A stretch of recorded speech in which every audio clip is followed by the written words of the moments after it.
In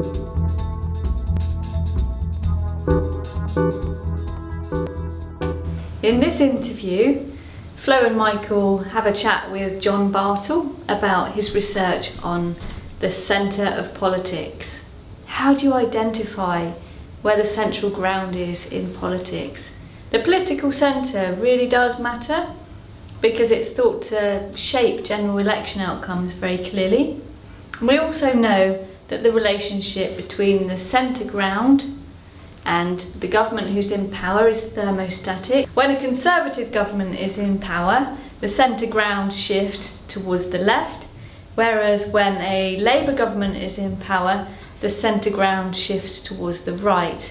But how do we go about measuring this moving target?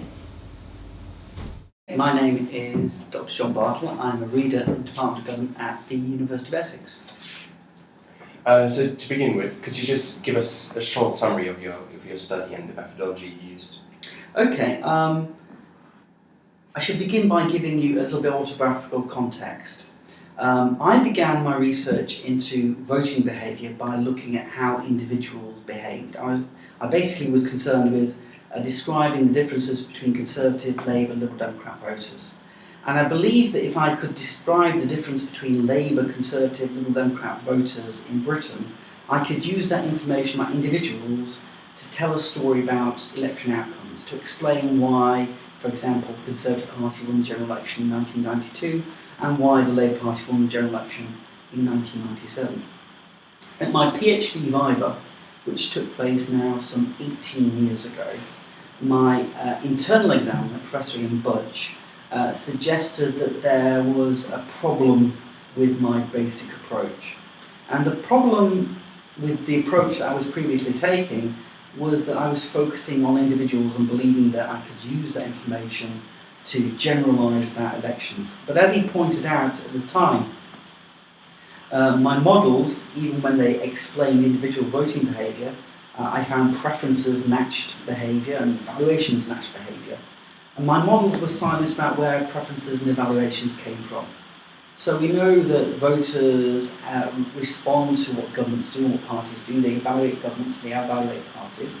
And we also know that their preferences change over time and they possibly respond to government activity. So one problem with my models was the variables that explain the individual level behaviour were in themselves not explained.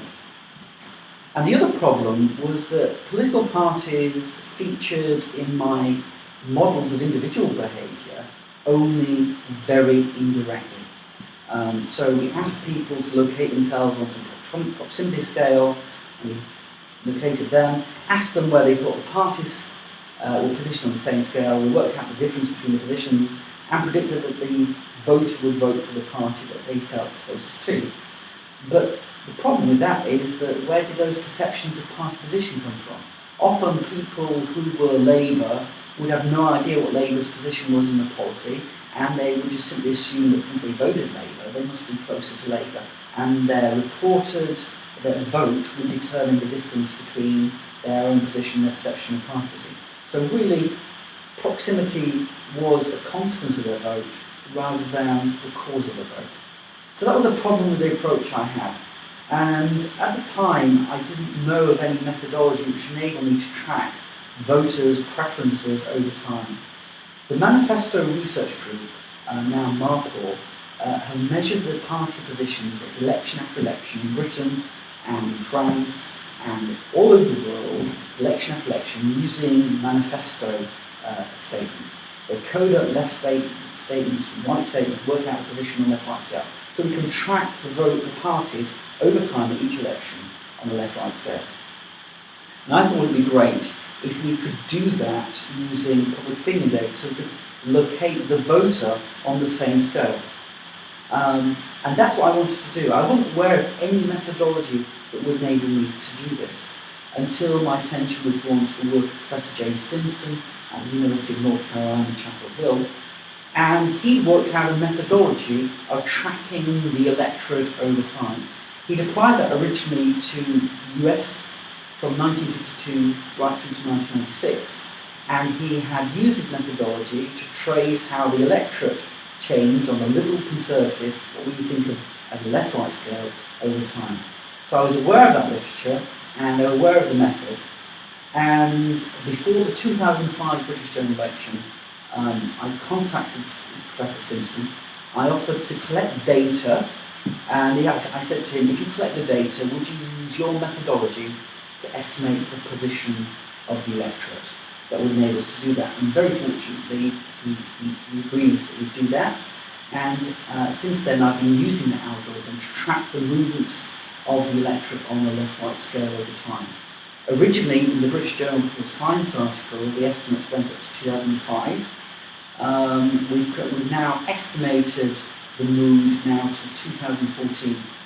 So we're continuing the story. The story began in 2005 with our first estimates, and we've been waiting patiently for additional data to track the movement of the electorate. Each year we get additional data and we track their movement over time.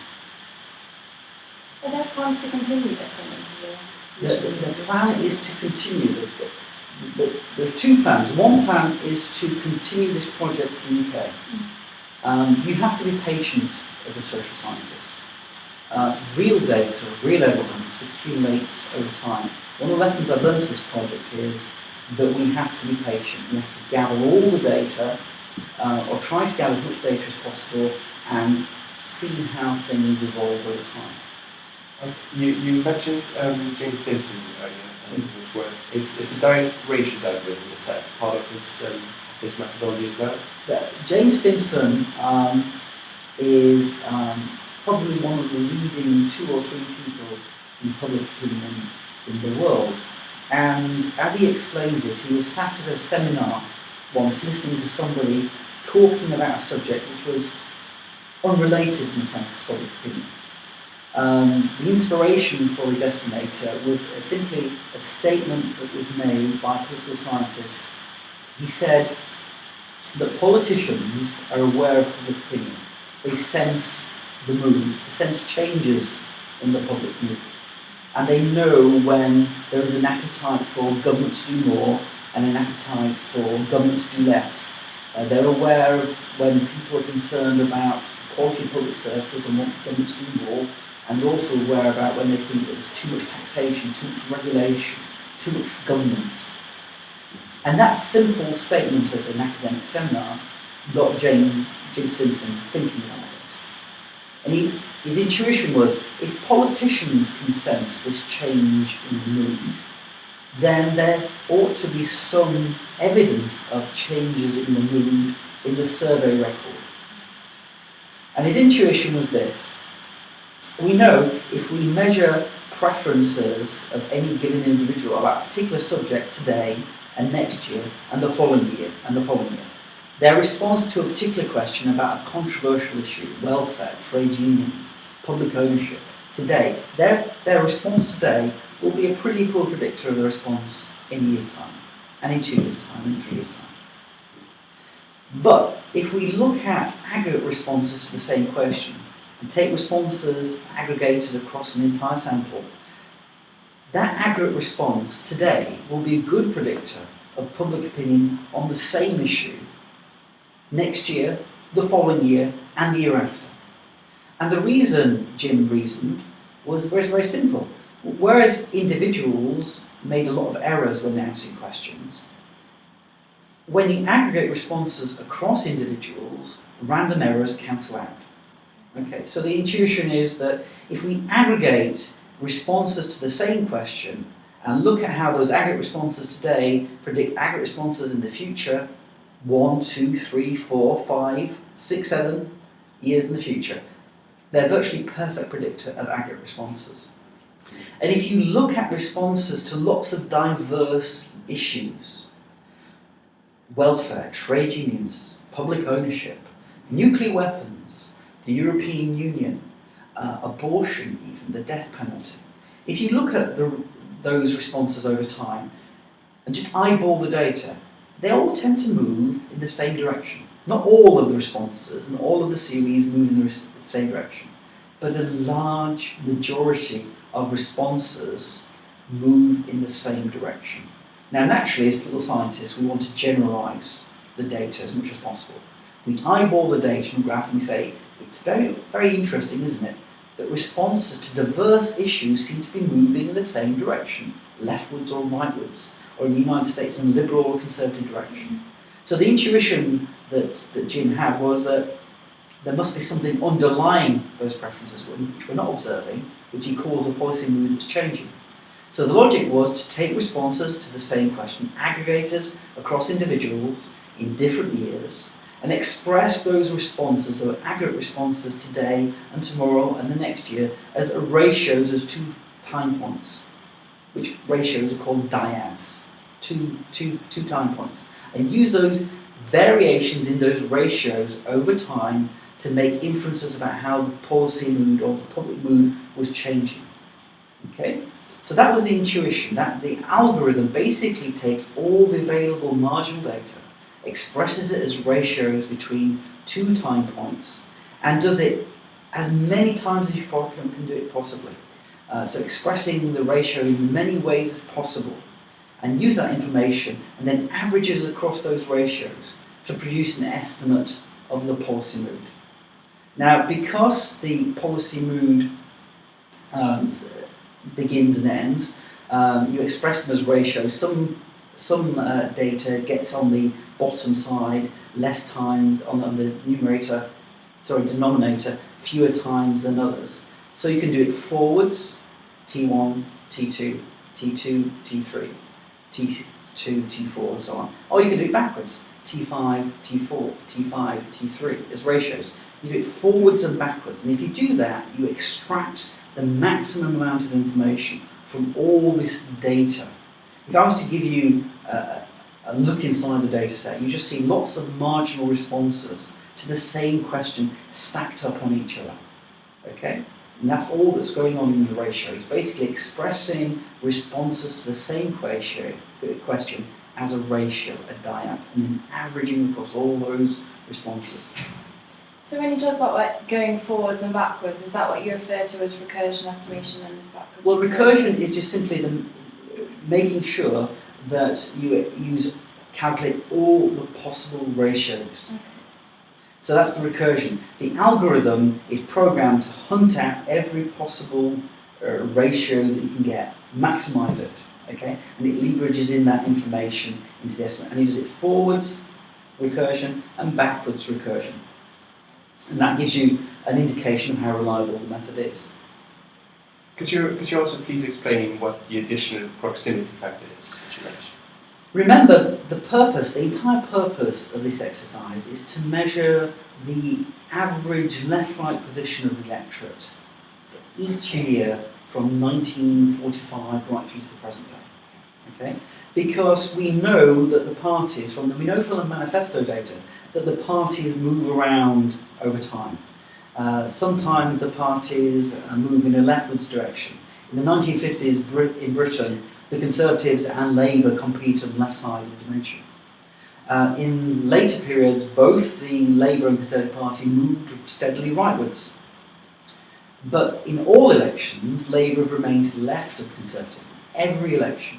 So we know that the parties differentiate themselves in left-right terms. So what we want to do ultimately is to take our estimates of party position from the manifestos and the estimates of the electorate's position from the policy mood and recalibrate those two measures, get them on the same metric. And if we can do that, we can work out which party was closest to the average voter at each particular election. That's a measure of the proximity advantage that a party might enjoy at a particular election. Of course, proximity is not the only thing that determines election outcome. Election outcomes are determined by two things at least. One is proximity, getting closer to the average voter. So parties always claim to be at the centre and represent the centre voter. But also parties may have a competence advantage. For example, at the present general election, it may be the case in Britain in 2015 that on balance the electorate is closer to the Labour Party than the Conservative Party. So other things being equal, they expect Labour to be advantaged in that election. But we also know from side evidence that when people are asked to assess the competence of the parties in relation to the economy, and public services and crime and immigration, that the Conservative Party tends to have an advantage on some of those issues, particularly relating to immigration and crime and Europe and also crucially the economy. So electoral outcomes not just determined by proximity, they're determined by valence, by competence. So what we're trying to do, we're trying to suggest in our models is we found no way yet, and this is a gap in the research, we found no way yet of recalibrating the mood estimates and the party position estimates from manifestos to get them on the same metric. In the United States, they were able to do this by combining party identification, the policy mood and party position in a model of presidential vote. In Britain, we've not been able to do this for a very simple reason. In Britain, party identification is not measured as in the United States before the election, it's measured after the general election. So the sequence in British election study traditionally has been at question 6, people have been asked, how did you vote in the general election? At question 9, 3 questions later, they've been asked, generally speaking, do you usually think of yourself as Conservative, Labour, Liberal Democrat, or what? Having reported that you voted Conservative, at question 6, the tendency is for people to respond when they've been asked the question, how do you usually think of yourself? They bring their reported identification into line with their reported vote. So party identification in the UK is highly endogenous. And the relationship between party identification and vote in the UK is exceptionally strong, much stronger than in the United States. So that makes it very difficult for us to recalibrate the mood series and the party policy series and get them on the same metric. It's work in progress. We may not be able to do it, but what we are at least able to do is to track parties and voters over time. We may not be able to get them on the same metric, but we do know in which direction they're moving. So for example, our recent estimates from 2010 to 2014 have shown that the electorate in Britain have moved left. They've moved left across a range of issues relating to regulation of the market, welfare, tax and spending, the European Union, and even their own self-images of left and right. They move leftwards. If Labour go on to lose the general election, and the Conservatives win the general election, we can conclusively say that the Conservatives will not have won the election because the electorate have moved right. We can exclude that explanation. But what we can't do at the moment is work out exactly which party is closest to the median or average voter. That's work in progress. And the difficulty, the general difficulty is also simply stated, not only is party identification measured after the election, and just as in the United States, we only have elections as cases. So we try to map left-right position metric and the parties onto the same dimension, but we have very few cases to try and do this. So it's hard. But what we've learned so far, I think, is worthwhile. So we were talking about the median voter, it's the voter at the centre, but couldn't turnout at elections distort the centre so much that the two are no longer the same? That's a terrific question. Let me tell you, this is not a question that any reviewer in any of the articles or papers we published has raised. And it is one that we have discussed amongst ourselves. Professor Ian Budge has raised this problem as well, which is the average elector is not the same as the average voter. If some group, for example, poorer people, have over time increasingly tended not to vote, then the relationship between the average voter and the average elector has changed. The average elector we hope to get at in our survey responses. Our surveys, all our evidence about public opinion comes from nationally representative surveys, representative of the electorate, but not necessarily of the voters. Let me offer you what is one of my favourite responses to this sort of question. I want to offer a reasonable evasion to problems that are intrinsically insoluble. We're trying in this research to try and bring together data about electors and voters over time.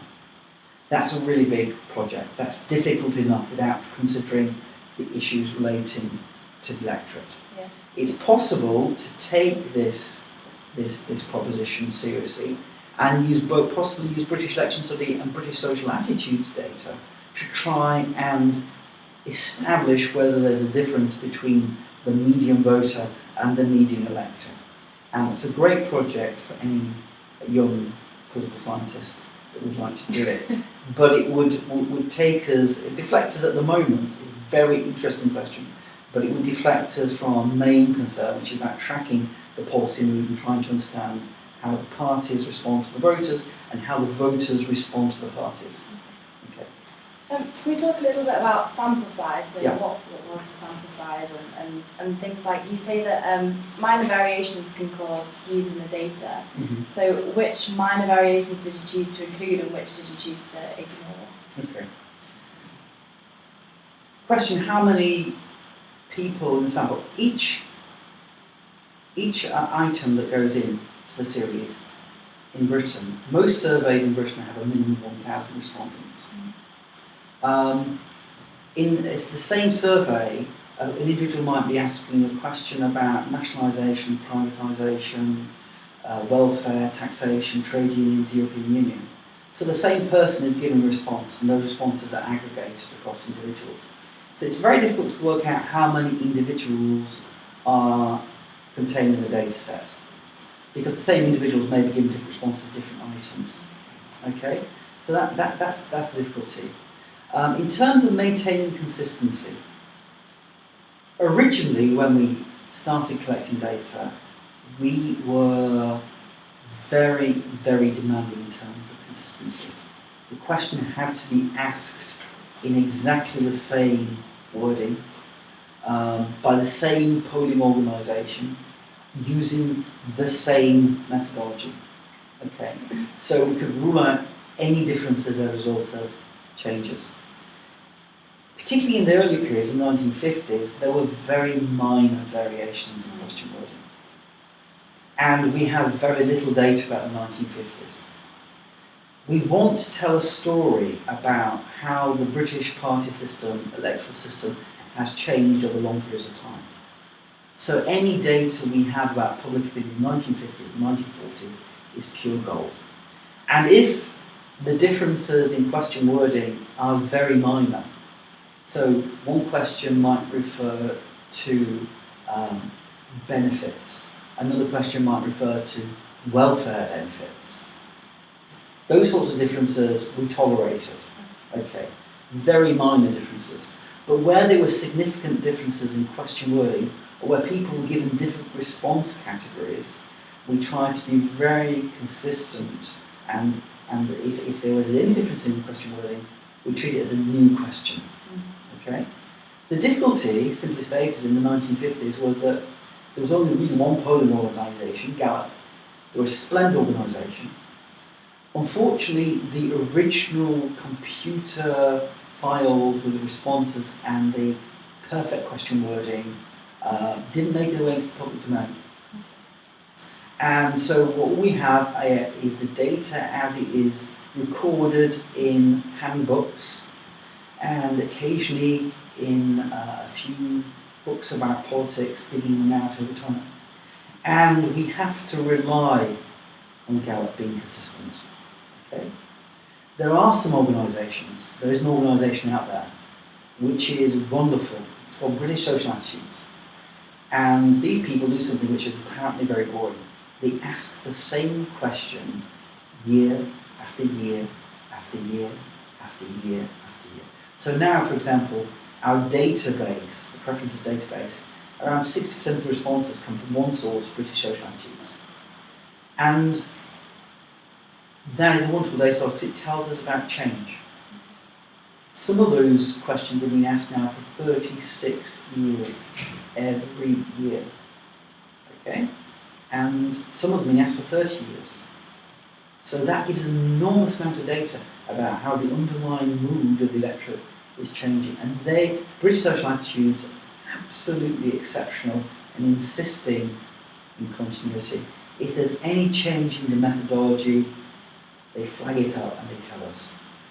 So I mean, they really are the best source of data about public opinion that's available. You then coded responses as either left, right, or neutral, and then discard neutral. We're just wondering what if neutral actually represents the center that you're trying to define? This is a problem. Philip Converse, you may have heard of. Have you heard of Philip Converse? Philip Converse is the great man, the god of political behaviour. Unfortunately, Philip died on the 30th of December last year, and he referred to this problem as the problem of the overstuffed middle. What he means is, when we look at responses to question, some are answering left and some are answering right, and some are selecting centre, or don't know. Some of the people who give themselves a neutral or centrist response may be genuine centrists, who are ambivalent. They may feel a bit left and a bit right, and it cancels out, so they're in the centre.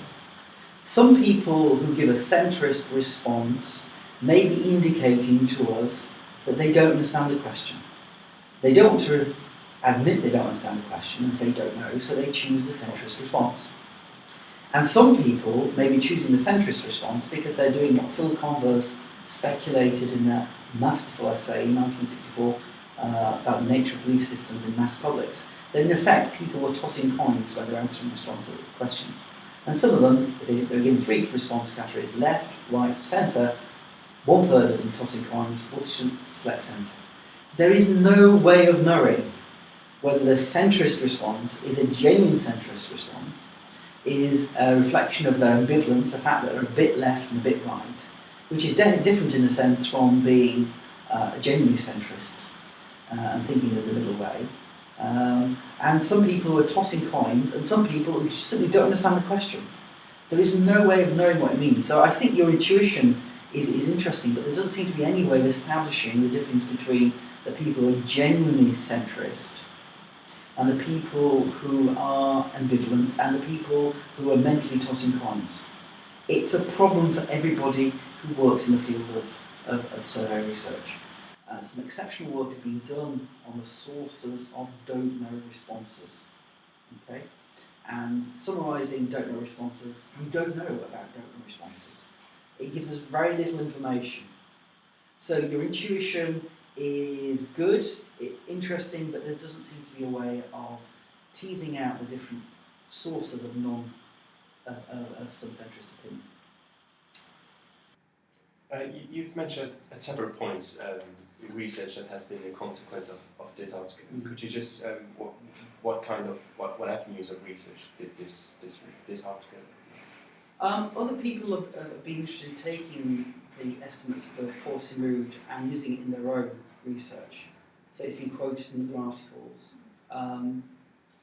Primarily, the people who've been driving it forward are the people who are interested in the policy mood.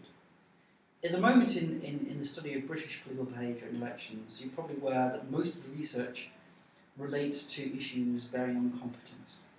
So most people writing out elections will say people will look at the parties and will vote for the party they think is the most competent. Okay? So most of the research is in that area, and very few people at the moment are interested, I think, in preferences and how preferences change over time. That will change over time, because one of the purposes of the project is to inspire other people in other countries to gather data and estimate the policy mood in those countries. Then we can see how policy mood varies in different countries at different periods of time, whether it responds to the economy and policy in the way that we found. And we can also start to determine differences between countries. For example, the Dutch case. By reputation, the Dutch case is a multi-dimensional space, and there's multi-dimensional party politics. The Belgian case as well. Okay. Well, we can start assessing those things. At the moment, there's a small group of people who are interested in policy. There is a group, and I've just learned of this week, who've applied the same methodology to the study of support for Europe in European institutions. So this can be applied to the study of institutions over time. And that's something I'm doing in my own research at the moment. So, for example, I'm looking at how attitudes towards European Union have changed over time. The first Regius Professor of Political Science in the UK was David Sanders, here in the Department of Government, and he gave a talk about how attitudes in Britain have changed towards Europe over the post-war period. And he put up a graph showing how attitudes towards Europe have declined and increased, and tried to explain that. In my own research, I found there's a very good correlation between attitudes towards Europe and the overall policy mood. So if we look at a series and say, well, here is attitudes towards Europe in Britain changing over time, and we think, oh, what has caused people's attitudes towards Europe to change? We might be asking ourselves the wrong question, because underlying that change, if we extract the common leftward and right movement to lecture over time, once we remove that, it may be that only part of the variation is unique to the European issue. Part of the movement in attitude towards Europe reflect the overall movement of the electorate leftwards and rightwards. During periods of increasing state activity, the policy mood moves rightwards. At the same time, and right at the same time, the electorate also becomes Eurosceptical. The interesting thing for future research is, are those two things connected? So when we look at changing attitudes towards Europe, we say, why are people changing their attitudes towards Europe? Well, perhaps that's part of the story, but part of the story is they're changing their attitudes towards government in general, whether it should be bigger or smaller. And if we can remove that part of the variation in the European attitude series that's responsible, that is attributable to the overall policy mood, once we remove that, we'll be able to identify the unique influence of changes in attitudes towards Europe. So that's one way to take it forward. But as I say, at the moment, most people in Britain are interested in how evaluations change over time, which is an important part of the story. What people are missing is that preferences change over time too.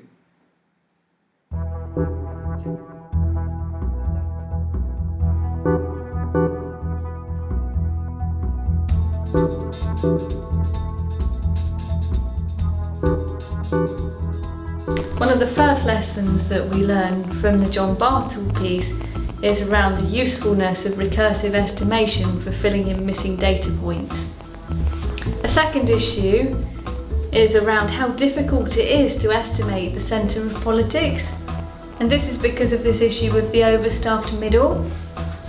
I think I have some sympathy is the right word. I think I have some sympathy with Florence and Michael's concern that perhaps it's a mistake for Bartle and his colleagues to have excluded all of the neutral answers. Because I do wonder whether somebody might actually be a genuine centrist, and excluding those middle range arguments, excluding all those people in the middle, perhaps does some damage to the full range of political views that exist out there, and maybe some of those people are actually naturally in the middle ground anyway. In their analysis, Bartle and his colleagues go to great lengths to work out where somebody stands on a, roughly speaking, left and right scale. And they do this through asking them various questions about their views on different types of policy. And it occurred to me, why didn't they instead use individuals' own self-placement on the left-right scale? Now perhaps they see the left-right scale as far too subjective, but I think it may be an interesting exercise to combine, or at least to compare, an individual's self-placement to their answers to a variety of questions deemed to measure that same thing. It will at least tell us something about the reliability of the two different measures. A fourth issue, and one that I found very interesting in my own research when I've looked at trends over time, is around the different question wordings that appear in different waves of a survey. So for example, in one year a survey would have asked respondents about welfare, in another year it would have asked them about welfare benefits. How do we know whether that variation in wording is actually measuring the same thing at those two different points? I've come across this in my own work, where I've looked at trends in protest participation and trends in street demonstrations, and it turns out the two are very different things. One final interesting point is that Bartle is referring to this thing he calls the public mood, and yet his data is restricted to those who voted. Obviously those who voted are not the same group of people who represent citizens, including those who don't vote. So he's really talking about the voter mood rather than the public mood. And perhaps it's the public mood that he should be exploring here, because as we saw in the interview with Will Jennings, it's public opinion at large that can cause things to enter the institutional agenda.